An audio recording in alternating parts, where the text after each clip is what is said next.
I'm officially over 500 rounds on the Flux Raider, so let's go over the first 500 rounds. For my first range session, the first thing I did was zero the optic I had originally on there, which was this SIG Romeo 5 that I have in my hand right here. I knew whenever I inspected the Flux Raider for the first time, one of the biggest learning curves I was going to have was on how to properly perform a reload. I did a bunch of dry reps at the house, but whenever I got to my first range session, all of those dry reps went right out the window. After I zeroed the optic, I immediately went into training. The first thing I started with was like 5 reload 5s, getting really comfortable with the reload on the Flux Raider. I struggled at first, and my buddy Chad was like, "Hey, idiot, if you press this front paddle up here, it actually drops both mags at the same exact time." I guess I was trying to use too much brain power by hitting the mag release right here and this paddle at the same time and then performing the reload. Once he showed me that, everything began to become a little bit smoother. After I felt like I could comfortably perform a reload with the Flux Raider, I immediately went on to movement drills. Like I mentioned, the original optic I had on there was a SIG Romeo 5. If you compare it to the Aimpoint T2 that I have on here, as you can see, it sits much taller. I wasn't the biggest fan of the tall optic on the Flux Raider because whenever I was shooting, it felt like the dot was bouncing around like this. After I threw on the Aimpoint T2 and lowered it a little bit, the shooting experience became a lot more enjoyable. The original light I had on there was the SIG Foxtrot 1X. Obviously, I replaced it with the Surefire X300. As you can see, the Surefire X300 is significantly larger than the Foxtrot 1 light. The larger body light gives my thumb a better point of reference on where to put my thumb whenever I'm holding the firearm. On the initial range session, I also was easily able to take the Flux Raider out to 100 yards. It took me 2 shots to hit the steel target. The first one was a miss. The second one I corrected, then made impact.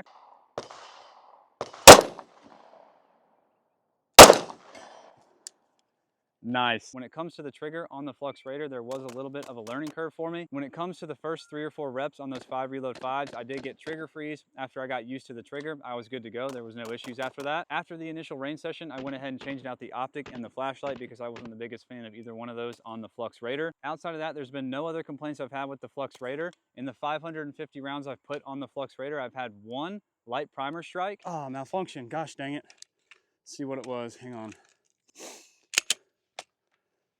Yep, light primer strike. I think that light primer strike was mostly due to the ammunition being used, which was Winchester white box. Once I got through that box of ammo and I changed the ammunition, I haven't had any more malfunctions or light primer strikes with the Flux Raider. So that leads me to believe the light primer strike I did get was because of the Winchester white box ammunition I was using. Outside of that, I do plan on putting at least 1,500 rounds on the Flux Raider before I do a full-length video on it. I've said it once and I've said it again. I do think the Flux Raider is a very capable little package. Let me know what kind of content and training you want to see me do with the Flux Raider in the comments.